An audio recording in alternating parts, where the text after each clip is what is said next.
Hi, ಎಲ್ಲರಿಗೂ ನಮಸ್ತೆ. ಕೊಪ್ಪದಲ್ಲಿ ಒಂದು ರೆಸಾರ್ಟಿಗೆ ಬಂದಿದೆ. ಇಲ್ಲೊಂದು ವಿಶೇಷವಾದ ಗಿಡ ಇದೆ ನೋಡಿ.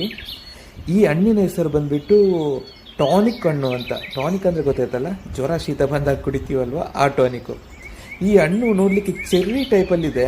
ನಮ್ಮ ಉಡುಪಿ ಮಂಗಳೂರು ಕಡೆ ಇಂಥ ಗಿಡ ನೋಡಲಿಕ್ಕೆ ಸಿಗೋದಿಲ್ಲ. ನಾನು ಕೂಡ ಫಸ್ಟ್ ಟೈಮ್ ನೋಡಿದ್ದು. ಈ ಹಣ್ಣನ್ನ ಕರೆಕ್ಟಾಗಿ ನೋಡಿದರೆ, ಇದನ್ನು ನೋಡಿದ ತಕ್ಷಣ ಹೇಳ್ತೀರಾ ಇದು ಚೆರ್ರಿ ಹಣ್ಣು ಅಂತ. ಯಾಕಂದರೆ ಅದೇ ರೀತಿ ಇದೆ. ಇದು ಹುಳಿ ಮತ್ತು ಸಿಹಿ ಇರ್ತದೆ, ಆಯಿತಾ. ಟೇಸ್ಟ್ ನೋಡಲಿಕ್ಕೆ ಸ್ವಲ್ಪ ಟಾನಿಕ್ ರೀತಿ ಇರೋದ್ರಿಂದ ಇದಕ್ಕೆ ಟಾನಿಕ್ ಹಣ್ಣು ಅಂತ ಹೆಸರು ಇಟ್ಟಿರ್ಬೋದೇನೋ, ಬಹುಶಃ ಗೊತ್ತಿಲ್ಲ. ಇಂಥ ಗಿಡನ ನಾನು ಫಸ್ಟ್ ಟೈಮ್ ನೋಡಿದ್ದು. ಈ ಗಿಡ ತುಂಬ ಕಾಯಿಗಳು ಬಿಟ್ಟಿದೆ. ಈ ಹಸಿರು ಕಾಯಿ ಇದೆಯಲ್ಲ, ಇದೆಲ್ಲ ಕಾಯಿ ಆಗಿರೋದು, ಅದು ಕೆಂಪು ಥರ ಕಾಣೋದು, ಹಣ್ಣಾಗಿರೋದು.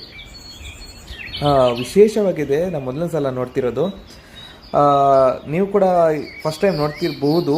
ಅಕಸ್ಮಾತ್ ನೀವು ನೋಡಿದರೆ ಕಮೆಂಟ್ ಮಾಡಿ, ಈ ಹಣ್ಣು ಯಾವುದು, ಏನಿದರ ವಿಶೇಷತೆ ಅಂತ. ನೋಡೋಕ್ಕಂತೂ ತುಂಬ ಸುಂದರವಾಗಿದೆ, ಆಯಿತಾ. ಇದ್ರ ಜೊತೆಗೆ ತುಂಬ